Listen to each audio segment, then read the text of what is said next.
Good afternoon, everybody. Welcome to the Friday reading here at Book of Hours. I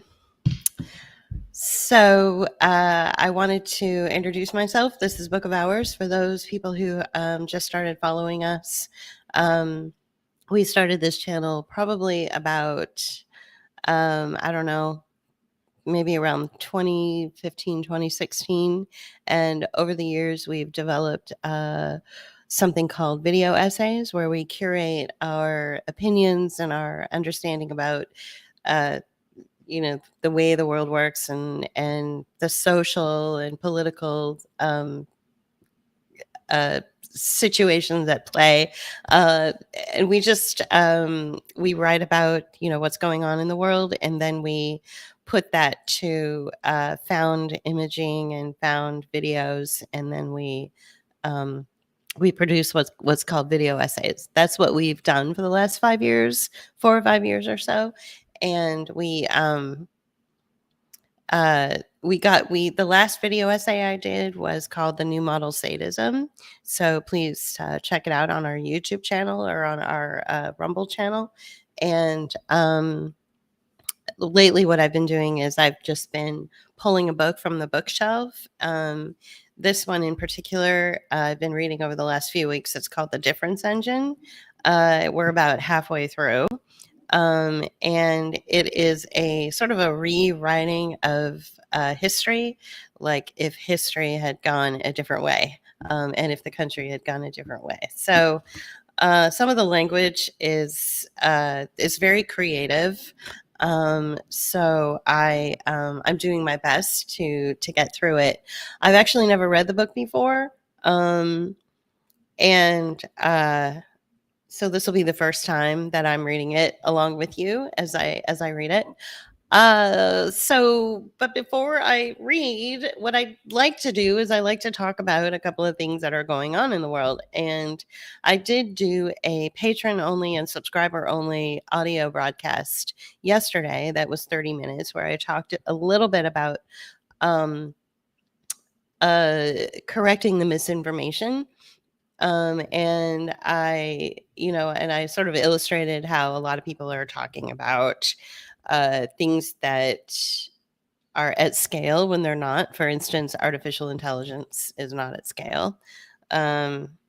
Engineers, developers, designers, analysts, people that are working in labs, working with the technology to make artificial intelligence at scale, are finding that it's failing a lot. and Apple actually did a report a couple of days ago, which The Guardian covered, and other news sources have covered this report, which talks about how the artificial intelligence just isn't there. It's failing.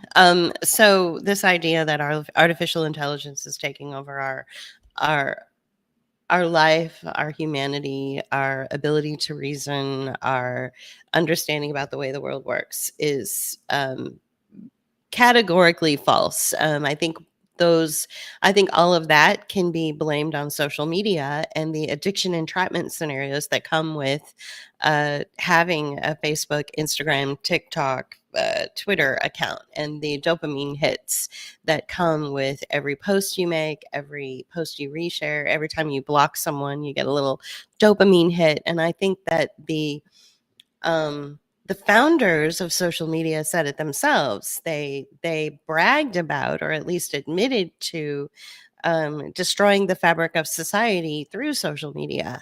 And they knew what they were doing, but they did it anyway because there was a lot of money involved. So I think that this trending topic that AI is the thing that we should all be fighting is actually false. I think that it's social media that we should be walking away from. I'm going to go ahead and put on the chat. So if you are listening and you want me to read, if you have a comment that you want to make in response to some of the things that I'm saying, please go ahead and I'll put those comments on the screen and we can have a discussion about it.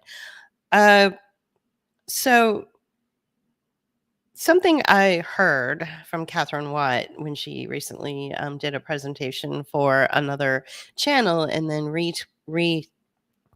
posted it on her Substack page was very intuitive and very simple. And she is 100% focused on, the illegality of the rollout of countermeasures, biological compounds, otherwise known as vaccines. That is her, that's what she focuses on. That's her passion. And she gets a lot of different questions from a lot of different people. Well, are viruses real? And how does this apply here? And blah, blah, blah, and all this science stuff. And she's like, look, I look at what I'm doing and I look at my position on this as a defense against an attack. And and that is an interesting posture to take, because I think that in general, as Americans, we have been trained not to be defensive, but to be communicative, but to be open to discuss, and look at everything from, every angle, and be patient, and obviously be kind, and all this. But what's happening now in this country with what's going on with ICE and these riots, and the fact that we think that there was a false flag that might be around the corner. Also, the fact that we're seeing a lot of videos come out of that represent confrontation. To me, I look at all of that comes through in social media. I look at it as a bullet coming towards me. I look at it as a weapon that's being used against me. So, for instance, the story of and the video of Senator Alex Padilla being manhandled by the FBI agents because he asked a question to Kristi Noem, who's the Department of Homeland Security Secretary, the other day. And then what happened was uh, he was just clocked from the side by FBI agents and manhandled and terrorized and pulled out of the room and disappeared. So I know that it's all staged. I know that it's not real. And I know that what I'm watching is kind of like a movie. It's not real. He was never really put in any danger. He was sort of acting a part. The FBI agents were acting a part. Kristi Noem was acting a part. Everybody was acting a part. The person doing the filming was producing the film, and it was theater. But so I'm like, okay, if it was theater, and I still consider it sort of like a bullet headed towards me, what's the goal of the bullet? Well, the goal is the message. The message is that if you say a thing or act a way, then you're going to be thrown up against the wall and executed, whether you're executed like actually executed like by a firing squad, or whether you're executed like your social media accounts might get taken down, your income stream might stop, your reputation might be destroyed. So, in one way or another, you will be executed because you asked a question. So, it's important that we do the takeaway from all this theater. The takeaway, the messaging is clear. Apparently, nowadays, if you ask a question, especially if you ask a question in a snarky way, then you will be manhandled by the FBI, and the authorities will come and disappear you and put you in jail or charge you with some kind of offense.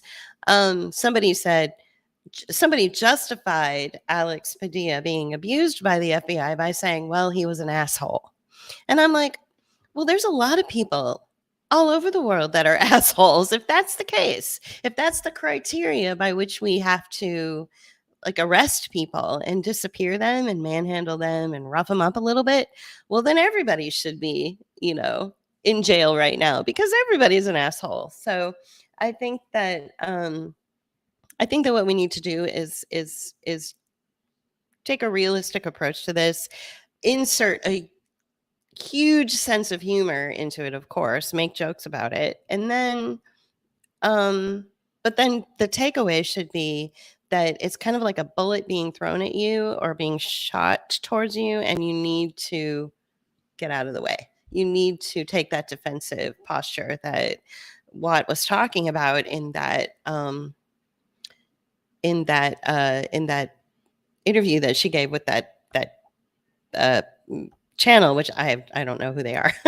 So, and because a lot of people want to go, well, let's analyze the bullet. Which direction did it come from?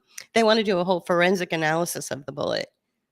And meanwhile, the bullet is designed to kill you. It's designed to make an impact in you. It's designed to change something about your life, whether it's to, cripple you or kill you or whatever. So I think that I think we need to take a look at those types of videos and those types of things that, trend across our feed. We need to look at them with a critical eye and a sense of humor. I don't like to talk about the Gaza Israel thing. I don't like to talk about it at all. But something did come up over a year ago.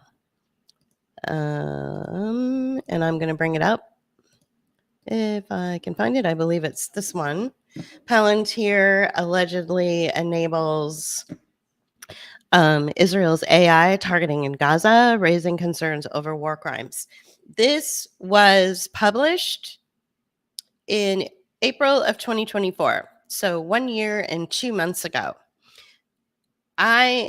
And JP agrees with me. Actually, he's the one that brought it up. Every time I talk about anything now, anything at all, whether it's, the language around war, whether it's, COVID, whatever it is, he always comes back with, I think Peter Thiel is behind this. And of course, Peter Thiel being the founder of Palantir, right? That the government uses the surveillance in Palantir to weaponize ourselves against ourselves. So we believe that this is a Palantir. Once again, this is a Palantir operation. So I just wanted to bring that up to you. I thought that was an interesting headline. Let me see. I just try to get myself back here. I've got some screens open on the side. There we go. A lot of screens open on the side that you can't see that I'm trying to maneuver. So I think what we should do regarding the Israel, Iran, United States, Gaza kerfuffle is take a step back and say, okay, we know that, Gaza is probably in the middle of some kind of land grab. Like there's some kind of land grab going on that has to do with who controls the waters in that region, who's going to control the land. Obviously, Israel is United States' bitch because Trump wanted to go to war with Iran back in 2018, which I talked about. I've been talking about this for years. So this is nothing new, right? Obviously, I don't think anything's really going to happen.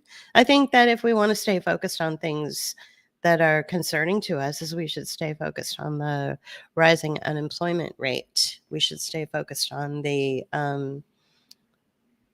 chaos and confusion that's coming out of our own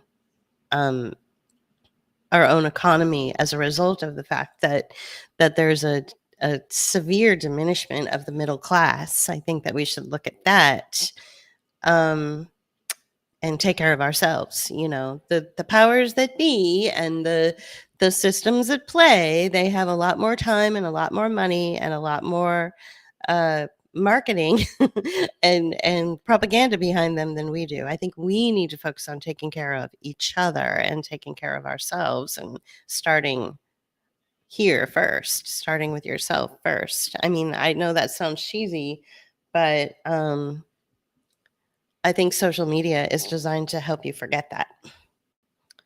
And that's exactly the goal. All right. So what else did I want to possibly bring up before I start reading? Let's see. I talked about Padilla. I talked about Palantir. I talked about this. There was something else too that was really poignant, but it's totally escaped me. And if I remember, I might interrupt the reading and talk about it.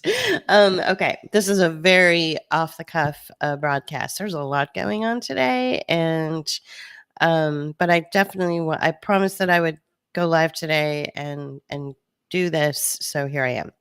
So what we're reading is the difference engine, and we're picking up um, at oops, not there. Sorry.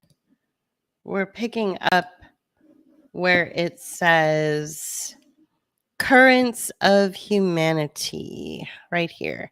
So I'll go ahead and reread this last paragraph and then we'll continue. Mallory had his bearings now. He tramped the elevator pedestrian bridge over Pall Mall while below him, sweating kerchief-headed navvies ripped at the intersection with a banging steel-armed excavator. They were preparing the foundation of a new monument, he saw, doubtless to the glory of the Crimean victory. He strode up Regent Street to the circus, where the crowd poured endlessly forth from the underground's sooty marble exits. He allowed himself to be swept into currents of humanity. There was a potent stench here, a cloacal reek like burning vinegar, and for a moment Mallory imagined that this miasma emanated from the crowd itself, from the flapping crannies of their coats and shoes. It had a subterranean intensity, some fierce, deep-buried chemistry of hot cinders and septic drippings. And now he realized that it must be pistoned out somehow, forced from the hot bowels of London by the charging trains below. Then he was being jostled up Jermyn Street, and in a moment he was smelling the heady wares of Paxton and Whitfield's cheese emporium. Hurrying down Duke Street, the stench forgotten, he paused below the wrought iron lamps of the Cavendish Hotel, secured the fastenings of his valise, then crossed to the destination, the Museum of Practical Geology. It was an imposing, sturdy, fortress-like edifice. Mallory thought it much like the mind of its curator. He trotted up the steps into a welcome stony chill. Signing the leather-bound visitor's book with a flourish, he strode on into the vast central hall, its walls lined with shining glass-fronted cabinets of rich mahogany. Light poured down from the great cupola of steel and glass, where a lone cleaner dangled now in his shackled harness, polishing one pane after another in what Mallory supposed would amount to an unending rota.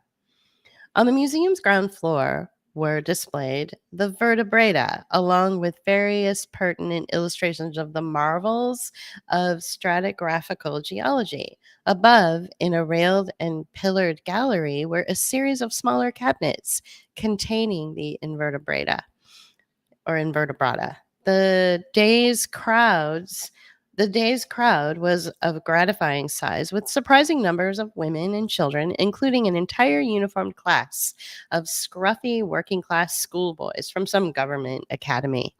They studied the cabinets with grave attention, aided by red-jacketed guides.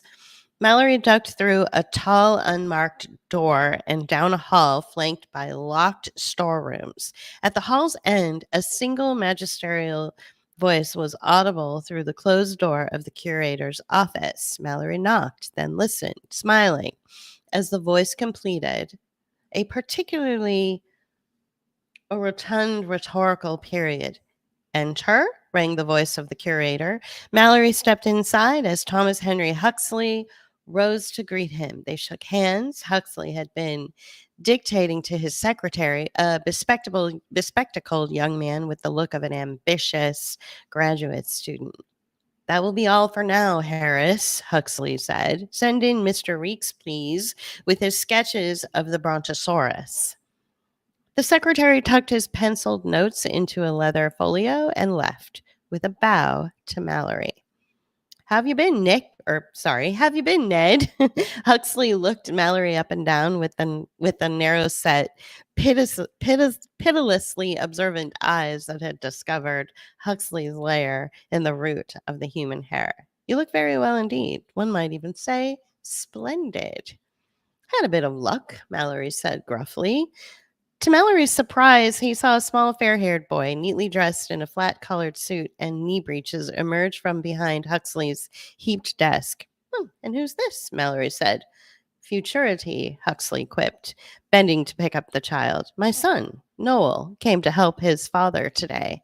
Say how do you do to Mr. Mallory, son. How do you do, Mr. Mallory? The boy piped. Doctor Mallory, Huxley corrected gently. Noel's eyes widened. Are you a medical doctor, Mr. Mallory? The thought clearly alarmed him. Why, you could scarcely walk when last we met, Master Noel, Mallory boomed heartily, and here you are today, quite the little gentleman. He knew that Huxley doted on the child. How's your baby brother, then? He has a sister now, as well, Huxley announced, setting the boy down, since you were in Wyoming. You must be happy at that, Mr. Noel. The little boy smiled briefly with guarded politeness. He hopped up into his father's chair. Mallory set his valise atop a bookcase, which contained a Morocco-bound set of the works of Cuvier in the original. I have an item that may interest you, Thomas, he said, opening his valise. A gift for you from the Cheyenne. Remembering to tuck the French letters beneath the Westminster Review, he brought out a string-tied paper bundle and carried it to Huxley. I hope this isn't one of those ethnographical curios, Huxley said, smiling, as he parted the string neatly with a paper knife. I can't abide those wretched beads and whatnot. The paper held 6 shriveled brown wafers the size of half crowns. A helpful bequest to you from a Cheyenne medicine man, Thomas. Rather like our Anglican bishops, are they? Huxley smiled, holding one of the leathery objects to the light. Dried vegetable matter. A cactus? I would think so. Joseph Hooker of Kew could tell us. This witch doctor chap had a fair grasp of the purpose of our expedition. He fancied that we meant to revivify the dead monster here in England. He said that these wafers would enable you to journey far, Thomas, and fetch back the creature's soul. And what do I do, Ned? String them on a rosary? No, Thomas, you eat them. You eat them, chant, beat drums, and dance like a dervish until you fall down in a fit. That's the standard methodology, I take it. Mallory chuckled. Certain vegetable toxins have the quality of producing visions. It sounds like he wants him to drop acid or something. Huxley remarked, putting the wafers carefully away in a desk drawer. Thank you, Ned. I'll see they're properly cataloged later. I fear the pressure of business has confounded our Mr. Reeks. He's usually more prompt. It's a good crowd out there today, Mallory offered to fill the silence. Huxley's boy had pulled a toffee from his pocket and was unwrapping it with surgical precision. Yes, Huxley said. Britain's museums are fortresses of intellect, as the RM puts it in his eloquent way. Still, no use denying that mass education, is the single great work at hand. Though there are days when I would throw it all over, Ned, to be a fieldman like yourself again. Well, you're needed here, Thomas. So they tell me, Huxley said. I do try to get out once a year. Wales, mostly. Tramp the hills. It restores the soul. He paused. Did you know I am up for a lordship? No, Mallory cried, delighted. Tom Huxley, a lord. Struth, what splendid news. Huxley looked unexpectedly morose. I saw Lord Forbes at the Royal Society. Well, Forbes said, I'm glad to tell you that you are all right for the House of Lords. The selection was made on Friday night, and I hear that you were one of those selected. Huxley, without apparent effort, had Forbes's gestures, his phrasing, even his tone of voice. He glanced up. I haven't seen the list, but the authority of Forbes is such that I feel somewhat assured. Of course, Mallory exulted. A stout fellow, Forbes. I shan't feel entirely certain until I receive official confirmation, Huxley said. I confess, Ned, to some anxiety about it, the health of the Prime Minister being what it is. Yes, it's a pity he's ill, Mallory said, but why should that concern you so? Your accomplishments speak for themselves. Let's see if we can get to the next page. Huxley shook his head. The timing seems no accident. I suspect this is some ploy of Babbage and his elite cronies, a last attempt to pack the Lords with scientific savants while Byron still holds sway. Well, that's a dark suspicion, Mallory said. You were evolution's greatest advocate in debate. Why question your good fortune? It seems to me a matter of simple justice. Huxley grasped his own lapels two-handed, a gesture of deep sincerity. Whether I have the lordship or not, I can say one thing. I have left my case to stand on its own strength. I have never asked for a special favor. If the title is mine, it is not through any intrigue of my own. Intrigue does not enter into it, Mallory said. Of course it does, Huxley snapped. Though you'll not hear me say it publicly, he lowered his voice, but you and I have known each other many years now. I count you as an ally, Ned, and a friend of truth. Huxley began to pace the Turkish carpet before his desk. It's no use our having any false modesty about a matter so important. We have certain vital duties to perform to ourselves and to the outside world, and to science. We swallow praise, which is no great pleasure, and endure multitudinous difficulties involving a good deal of unquestionable pain, and even danger. Mallory was unsettled, taken aback by the speed of the news and the sudden weight of Huxley's sincerity. Yet Huxley had always been like this, he thought. Even as a young student, there had been a shock and an impetus to the man's company. For the first time since Canada, Mallory felt himself back in the true world, in the cleaner, higher plane that Huxley's mind inhabited. Danger of what kind? He asked belatedly. Moral danger, physical danger as well. There is always hazard in the struggle for worldly power. A lordship is a political post, party and government, Ned. Money and law, temptation, perhaps ignoble, compromise. The nation's resources are finite. Competition is sharp.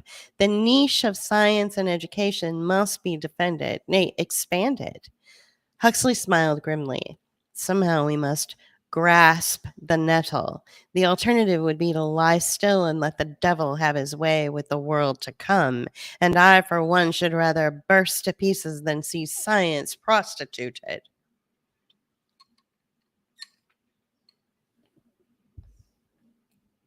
Startled by Huxley's bluntness, Mallory glanced at the little boy who was sucking his toffee and kicking his bright, shiny shoes against the chair legs. Well, you're the man for the task, Thomas, Mallory said. You know that you may have whatever help I can offer if the cause ever needs me. It cheers me to hear that, Ned. I do trust in your strength of heart and your stubborn fixity of purpose.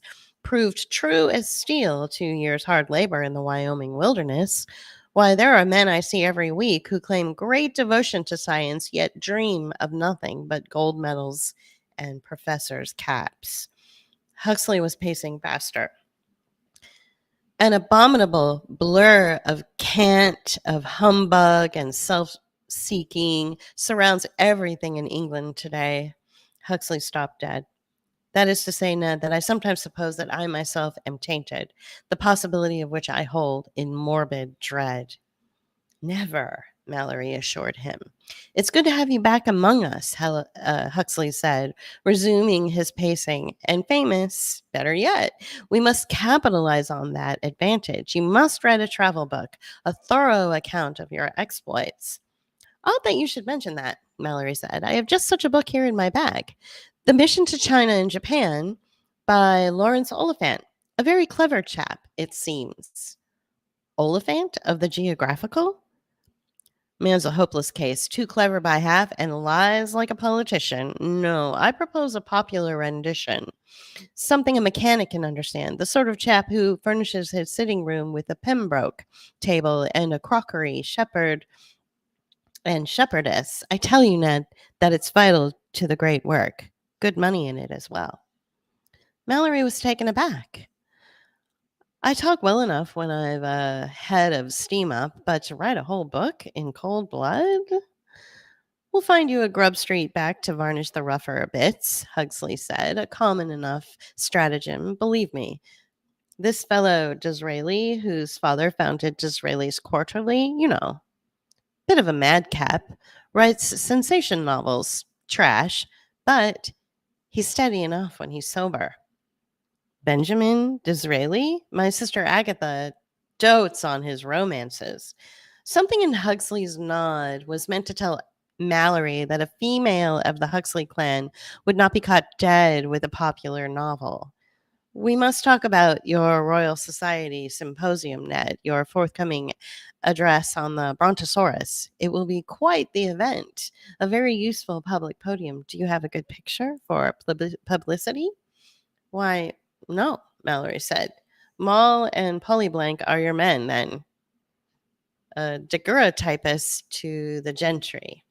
I'll make a note of that. Huxley crossed to the mahogany-framed blackboard behind his desk, taking up a sterling chalk holder. Moll and Polyblank, he wrote in quick, flowing cursive. He turned.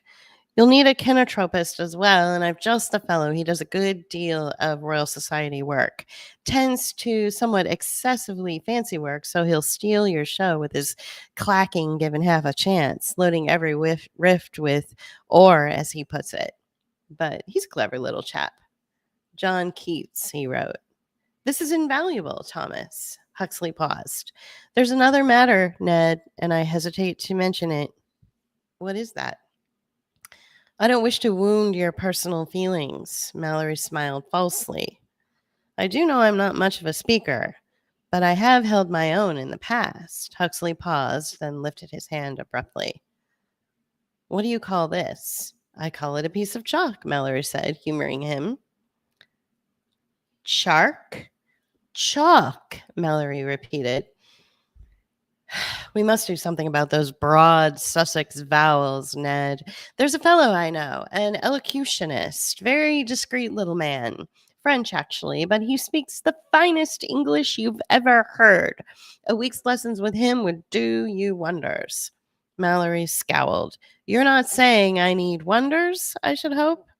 Not at all. It's a simple matter of educating one's ear. You'd be surprised to know how many rising public speakers have patronized this gentleman. Jules D'Alembert, Huxley wrote. His lessons are a bit dear, but Mallory took the name down. So that's like when podcasters who have tons and tons and tons of followers, hundreds of thousands of followers and millions of followers, but don't have a decent microphone. You lose them if you don't have a good microphone. A knock came at the door. Huxley swiped at the board with the dusty felt of an ebony-handled eraser. Enter. A stocky man in a plaster-spotted apron appeared. You'll remember Mr. Trenham Reeks, our assistant curator. Reeks tucked a tall folio binder under his arm and shook Mallory's hand. Reeks had lost some hair and put on weight since Mallory had last seen him. Sorry for the delay, sir, Reeks said. We're having a time of it in the studio, casting those vertebrae. Astonishing structure. The sheer scale presents terrific problems.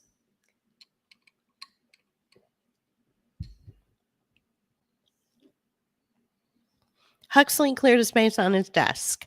Noel tugged his father's sleeve and whispered something. Oh, very well, Huxley said. Pardon us a moment, gentlemen. He led Noel from the office. Congratulations on your promotion, Mr. Reeks, Mallory said. Thank you, sir, Reeks said. He opened the binder, then set a ribboned pince-nez on his nose. And thank you for this great discovery, though I must say it challenges the very scale of our institution. He tapped at a sheet of graphed foolscap. as you may see. Mallory studied the sketch of floor plan of the museum's central hall with the skeleton of the Leviathan superimposed. Where's its skull? He said. The neck extends completely into the entrance hall, Reeks said proudly. We shall have to move several cabinets. Do you have a side view? Reeks plucked it from the sheaf of sketches. Mallory examined it, scowling. What is your authority for this anatomical arrangement? There are very few published papers on the creature to date, Reeks said, hurt. The longest and most thorough is by Dr. Folk in last month's transactions. He offered the magazine from within the folder. Mallory brushed it aside. Folk has completely distorted the nature of the specimen. Reeks blinked. Dr. Folks's reputation. Folks is a uniformitarian. He was Rudwick's cabinet man, one of his closest allies. Folks's paper is a tissue of absurdities. He claims that the beast was cold-blooded and semi-aquatic, that it ate soft water plants and moved sluggishly. But a creature of this vast size, Dr. Mallory, this enormous weight, it would seem that a life in water to support the mass alone. I see. Mallory broke in. He struggled to regain his temper. It was no use annoying poor Reeks. The man was a functionary who knew no better and meant well. This explains why you have its neck stretched out limply, almost at floor level, and it also accounts for the the amphibian jointing of its legs. So it's like somebody is rewriting history or somebody is sharing misinformation, and it's infuriating. And I that's one of the things that I was talking about with the patrons and the paid subscribers on Substack the other day, is just how infuriating it is that people who have no business talking about AI because they don't work in the industry, they're not a part of it, are going on and on about it, and they don't know what the fuck they're talking about. So I can feel Mallory's frustration here. Yes, sir, Reek said. One envisions it harvesting water plants with that long neck you see, seldom needing to move its great body very far, very swiftly, except perhaps to wade away from predators if there were anything hungry enough to tackle such a monster. Let me intercept, and if the powers that be have their way, me fighting back against misinformation would put me on the wall. So don't arrest me, don't shoot me, because I don't agree with what millions of influencers are saying out there. Mr. Reeks, this creature was not some great soft-bodied salamander. You have been made the victim of grave misconception or misinformation. This creature was like a modern elephant, like a giraffe, but on a far greater scale. It was evolved to rip out and devour the tops of trees. Mallory took a pencil from the desk and began to sketch rapidly and expertly. It spent much of its time on its hind legs, propped on its tail with its head far above the ground. So this Joker Reeks is trying to turn this creature from the past into a water creature, and Mallory is just having a shit fit. Like, what are you doing? This was a ground creature that ate trees. He's not from the water. Make a note of this thickening in the caudal vertebrae, a sure sign of enormous pressure from a bipedal stance. He tapped the blueprint and went on. A herd of these creatures could have demolished an entire forest in short order. They migrated, Mr. Reeks, as elephants do, over vast distances and quickly, changing the very landscape with their devastating appetites. The brontosaur had an erect, narrow-chested stance, its legs quite columnar and vertical for the swift, stiff-kneed stride of an elephant. None of this frog-like business. Well, I modeled the stance on the crocodile, Reeks protested. The Cambridge Institute of Engine Analytics has completed my stress analysis, Mallory said. He stepped to his valise, pulled out a bound sheaf of fanfold paper, and slapped it down. The creature could have not stood a moment on dry land with its legs in that absurd position. Yes, sir, Reeks said quietly. That accounts for the aquatic hypothesis. Look at its toes, Mallory said. They're thick as foundation stones, not the webbed feet of a swimmer. And look at the phalanges of the spinal vertebrae. The creature levered itself up at the hip joint to reach great heights like a construction crane. Reeks removed his pince nez. He began to polish it with a linen handkerchief, like his glasses. He began to polish them with a linen handkerchief from his trouser pocket. This is not going to please Dr. Folk, he said, or his colleagues either, I dare say. Well, I've not begun with that lot, Mallory said. Huxley re entered the office, leading his son by the hand. He looked from Reeks to Mallory. Oh dear, he said, already deep into it, I see. It's this nonsense of Folks's, Mallory said. He seems detrimental to prove that dinosaurs were unfit to live. He's portrayed my Leviathan as a buoyed slug sucking up pondweed. You must agree it hadn't much of a brain, Huxley said. It doesn't follow, Thomas, that it was torpid. Everyone admits that Rudwick's dinosaur could fly. These creatures were swift and active. Actually, now that Rudwick's no longer with us, remember he died, there's some revisionary thought on that topic, Huxley said. Some say his flying reptile could really only glide. Mallory bit back a curse for the sake of the child in the room. Well, it all comes back to basic theory, doesn't it? He said. The uniformitarian faction with these creatures to seem dull and sluggish.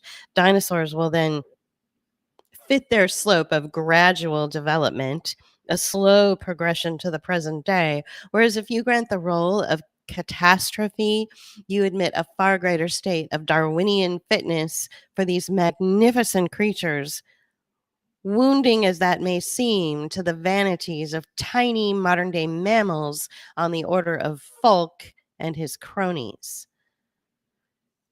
Huxley sat down. He propped one hand against his withered cheek.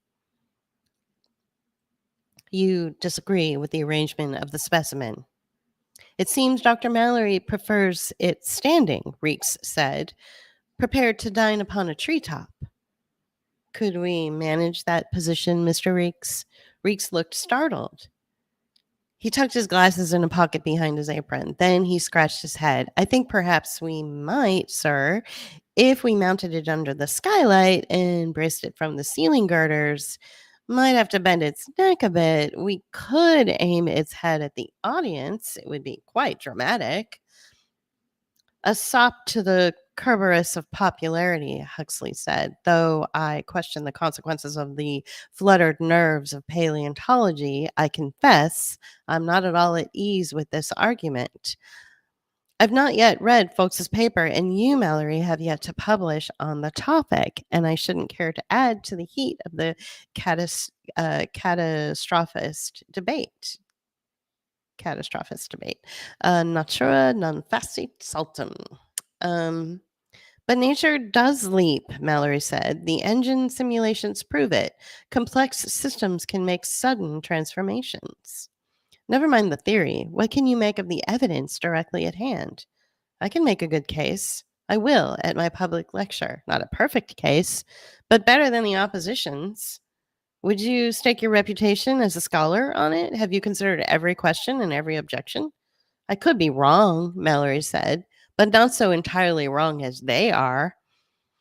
Huxley tapped his desk with a reservoir pen. What if I ask, as an elementary matter, how this creature could have eaten woody foliage?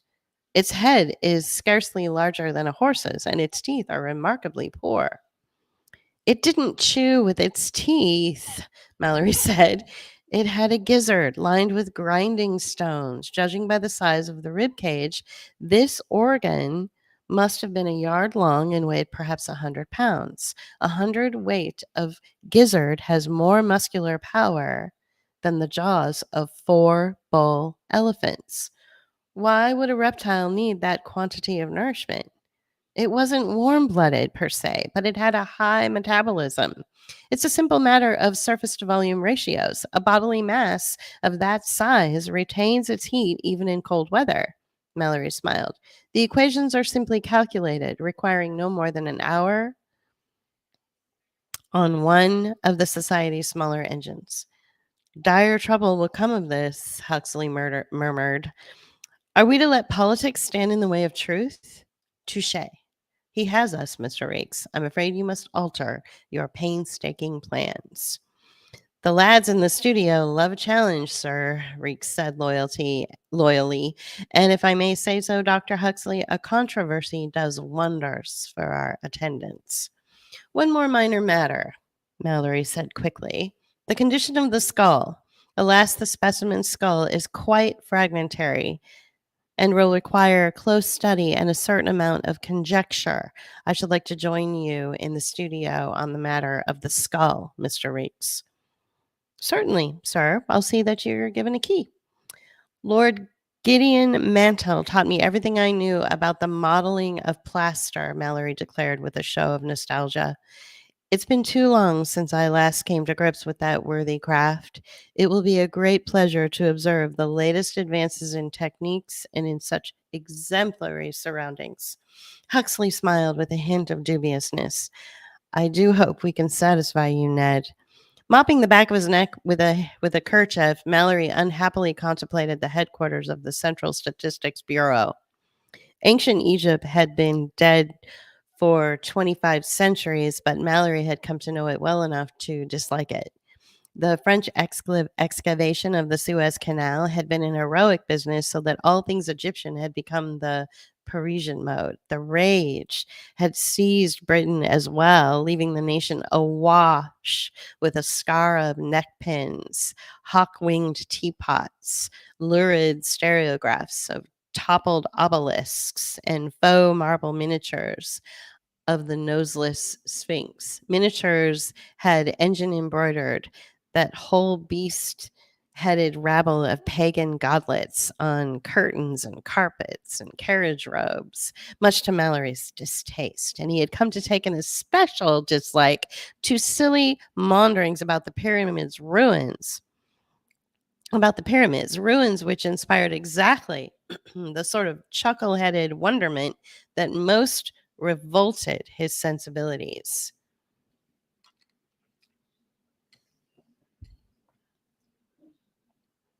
He had, of course, read admiringly of the engineering feats of Suez. Lacking coal, the French had fueled their giant excavators with bitumen soaked mummies, stacked like cordwood and sold by the ton. Still, he resented the space usurped by Egyptology in the geographical journals. The Central Statistics Bureau, vaguely pyramidal in form and excessively Egyptianate in its ornamental detail, squatted solidly in the governmental heart of Westminster, its uppermost stories slanting to a limestone apex. For the sake of increased space, the building's lower section was swollen out of true like some great stone turnip. Its walls, pierced by towering smokestacks, supported a scattered forest of spinning ventilators, their vanes annoyingly hawk winged. The whole vast pile was riddled top to bottom with thick, black telegraph lines, as though individual streams of the empire's information had bored through solid stone. A dense growth of wiring swooped down from conduits and brackets to telegraph poles crowded thick as the rigging in a busy harbor. Mallory crossed the hot, sticky tarmac of Horseferry Road, wary of the droppings of the pigeons clustered in the webwork of cable overhead. The Bureau's fortress doors, framed by the lotus topped columns and Briticized bronze sphinxes, loomed some 20 feet in height. Smaller workaday doors were set into their corners. Mallory, scowling, strode into cool dimness and the faint but pervasive odors of lye and linseed oil. The simmering London stew was behind him now, but the damn place had no windows. Egyptianate jets lit the darkness, their flames breezily guttering in fan-shaped reflectors of polished tin. He showed his citizen card at the visitor's desk. The clerk, or perhaps he was some sort of policeman, for he wore a newfangled bureau uniform with an oddly military look, made careful note of Mallory's destination. He took an engine printed floor plan of the building from beneath its counter and marked out Mallory's twisting route in red ink. So I think I'm going to stop there. He's headed up to the Bureau of Statistics and on to next week. So let me see. Where are we? Yeah, we're about at the 1 hour mark. So let me just write that down.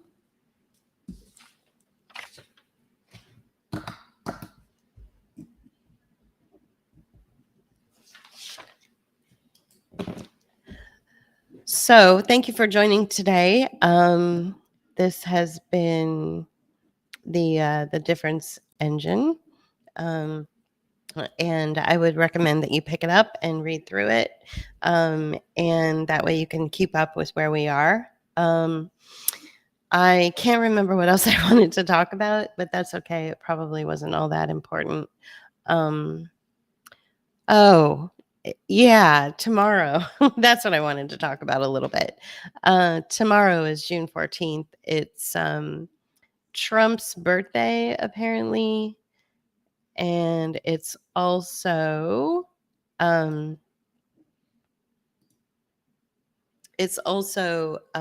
something called No King's Day. So I imagine there will be some sort of story that comes out. I was trying to figure out what city would be like where the story takes place, and it would be either somebody dies or somebody gets injured, some kind of excuse to blame the citizenry for being bad. Right. Most people that I've talked to, most people that I'm connected to, have no interest in going. So if you do see crowds of people at this thing, they are all actors. They are all provocateurs. They are all assets. Nobody who has any interest. Nobody has any interest in this thing. And as far as the parade goes in DC, that's a military parade for Flag Day, which also is tomorrow. And that's pretty par for the course. That's pretty normal. And most of the people that will be attending that are going to be relatives of the people that are in the parade.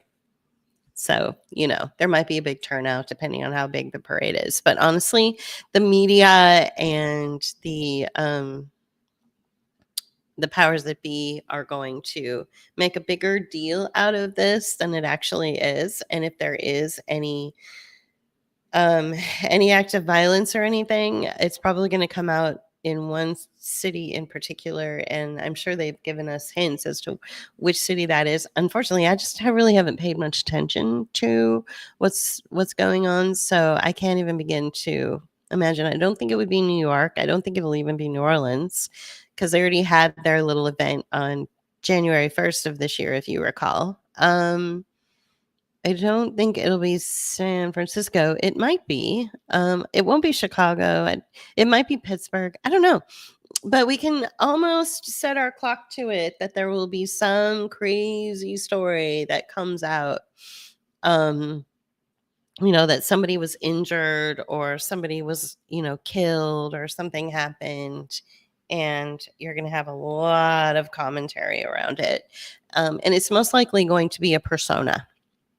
It's most likely not even going to be a real person. It'll be a persona, and they've already created that person's backstory and social media presence and the whole thing. So brace for that. And then again, maybe nothing will happen. So we'll see, which would be nice if nothing happened. Well, nothing's going to happen, but if we don't get a story about anything happening, because basically your entire world is nothing but a series of stories that sound a lot like tragedies or your 9/11 moments, which aren't real. So I hope you've enjoyed the difference engine so far. Please tune in again next Friday for the next installation. This book is written in iterations, not chapters. And I think I am currently in the third iteration. So we'll take it from there. All right, you guys, thanks for joining today. Have a great weekend. See you Friday. Bye.